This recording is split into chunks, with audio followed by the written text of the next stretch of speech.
जय माता दी दोस्तों, आज मैं शुरू करने जा रहा हूँ गरुड़ पुराण का 13वां अध्याय। इसमें भगवान विष्णु जी ने प्रेत का रूप और उसका निवारण कैसे होता है उसके बारे में बताया है। गरुड़ जी भगवान विष्णु जी से पूछते हैं कि जो मनुष्य जाने अनजाने में पाप कर्म कर बैठते हैं वह यमदूतों की यातनाओं से कैसे बच सकते हैं।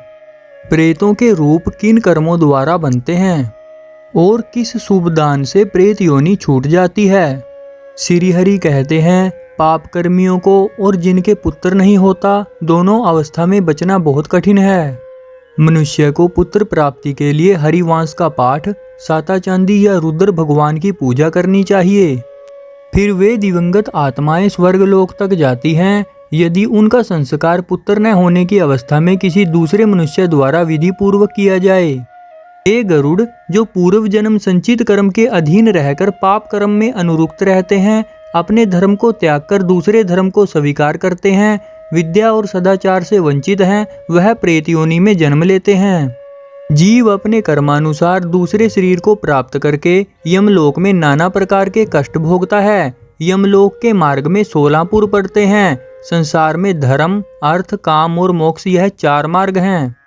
काम, जो प्राणी अभिलक्षित याचक की इच्छा को संतुष्ट करते हैं वह कंधे पर सवार होकर प्रस्थान करते हैं। मोक्ष, जो प्राणी मोक्ष की आकांक्षा रखते हैं वह हंस युक्त विमान से परलोक को जाते हैं। धर्म, इस मार्ग पर उत्तम प्रकृति वाले प्राणी चलते हैं। अर्थ, अर्थात धन धान्य का दान करने वाले प्राणी विमान से परलोक जाते हैं। हे गरुड़, अब सुनो राजा वाब्रू वाहना की कथा। त्रेता युग में बाबरू वाहना नाम के एक बहुत पराक्रमी, तेजस्वी और लोकप्रिय राजा थे। उनके राज में पूर्ण संपन्नता थी। ब्राह्मणों का आदर सत्कार, रीति रिवाज वह पूरी श्रद्धा के साथ करते थे।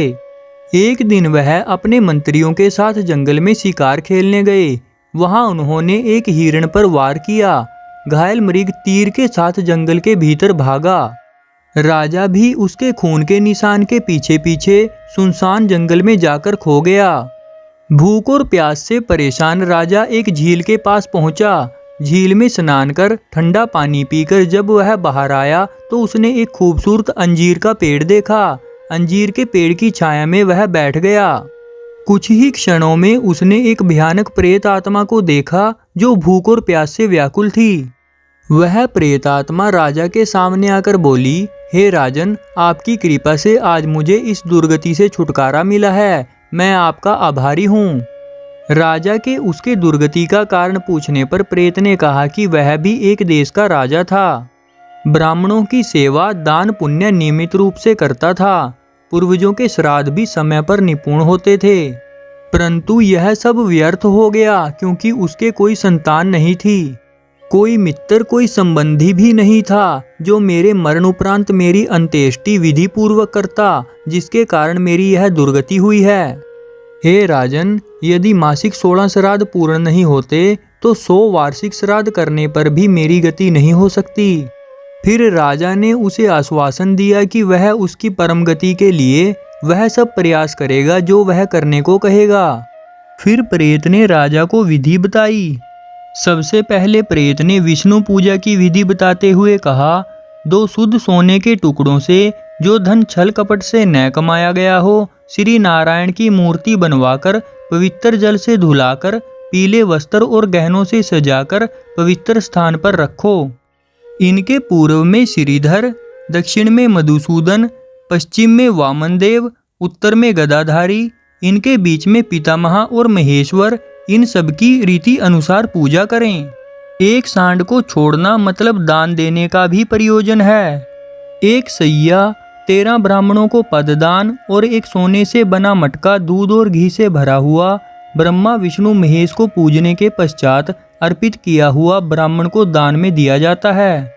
उसके पश्चात जंगल में से अपने मंत्रियों के साथ बाहर निकलने पर राजा के द्वारा की गई रस्मों श्राद्धों से उस प्रेत आत्मा को सद्गति प्राप्त हुई।